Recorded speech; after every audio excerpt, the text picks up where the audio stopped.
दोस्तों, आईएएस देश के प्रतिष्ठित पदों में से एक है और इसलिए बहुत से पीसीएस अधिकारी आईएएस रैंक में प्रमोट होने की इच्छा रखते हैं। हालांकि पीसीएस से आईएएस में प्रमोशन की काफी लंबी प्रक्रिया है। आइए जानते हैं पीसीएस से आईएएस अधिकारी बनने की क्या प्रक्रिया है। जैसा कि आप जानते हैं कि निजी क्षेत्र में अनेक अवसरों के बावजूद प्रशासनिक सेवाओं यानी कि आईएएस की मांग दिन प्रतिदिन बढ़ रही है। आईएएस और पीसीएस पदों के लिए प्राप्त आवेदनों की बढ़ती हुई संख्या इस बात का प्रमाण है। आईएएस के लिए परीक्षा 3 चरणों में होती है, जिसे यूपीएससी आयोजित करता है।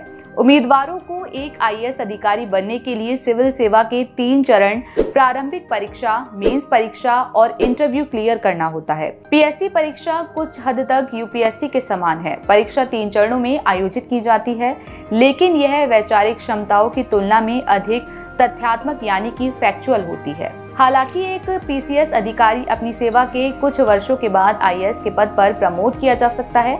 आइए जानते हैं ऐसा कब और कैसे होता है। आईएएस अधिकारी का चयन भारत के राष्ट्रपति के द्वारा किया जाता है, लेकिन वे राज्य सरकार के अधीन कार्य करते हैं।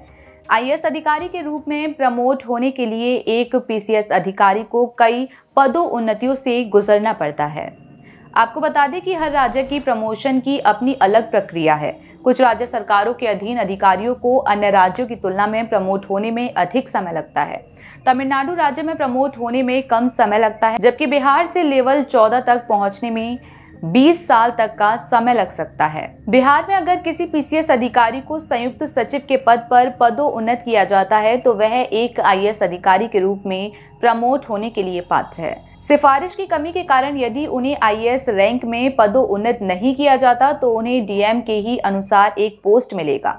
बहरहाल डीएम का पद एक आईएएस अधिकारी के अधीन होता है। डीएम से आईएएस के लिए कैंडिडेट के पास ये पात्रता होनी चाहिए। प्रशासन के पास चयनित अधिकारी के सेवा काल के दौरान उनके खिलाफ कोई आरोप पत्र दाखिल नहीं होना चाहिए। चयनित व्यक्ति की उम्र चयन होने की मीटिंग के दिन तक 54 वर्ष से कम होनी चाहिए। यदि किसी अधिकारी ने नियुक्ति के लिए अपनी इच्छा व्यक्त की तो उन्हें नई सूची में शामिल नहीं किया जाएगा।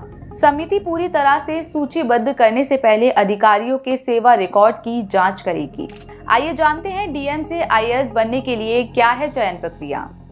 चयन समिति के सदस्य ऑफिसर को एक्सीलेंट, वेरी गुड और गुड, इसके अलावा अनफिट के रूप में बांटते हैं। वे ऑफिसर के ऑफ और ऑन रिकॉर्ड डॉक्यूमेंट्स को चेक करते हैं। इसके बाद लिस्ट में सबसे पहले एक्सीलेंट ऑफिसर्स को इम्पोर्टेंस दी जाती है। इसके बाद वेरी गुड और फिर गुड श्रेणी में ऑफिसर्स को लिया जाता है।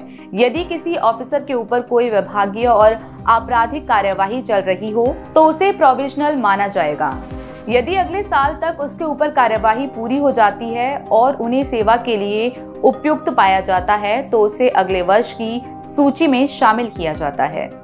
लिस्ट जारी करने के बाद राज्य सरकार के अधिनियम 5 का उल्लेख करते हुए इसे आयोग को फॉरवर्ड करना होता है। सूची के साथ राज्य सरकार को आईएएस ऑफिसर की लिस्ट में उल्लेखित अधिकारियों का रिकॉर्ड केंद्र सरकार को भेजना होता है। केंद्र सरकार तैयार लिस्ट पर अपनी प्रतिक्रिया राज्य सरकार को भेजती है। सेवाओं में शामिल होने के इच्छुक अधिकारियों की नियुक्ति केंद्र सरकार द्वारा की जाती है। केंद्र सरकार के पास लोक कल्याण की लिस्ट में शामिल किसी भी नाम को नियुक्त नहीं करने के सभी अधिकार हैं। आपको बता दें कि आईएएस और पीसीएस दोनों को सुचारू और परेशानी मुक्त शासन के लिए स्थापित किया गया है। दोनों सेवाएं नागरिकों के लिए एक सुरक्षित और बेहतर समाज बनाने में मदद करती है। हालांकि एक आईएएस अधिकारी और पीसीएस अधिकारी की शक्ति और कर्तव्य अलग अलग होते हैं, परंतु वे हमेशा लोक कल्याण के लिए काम करते हैं और समाज में सम्मानित स्थान प्राप्त करते हैं।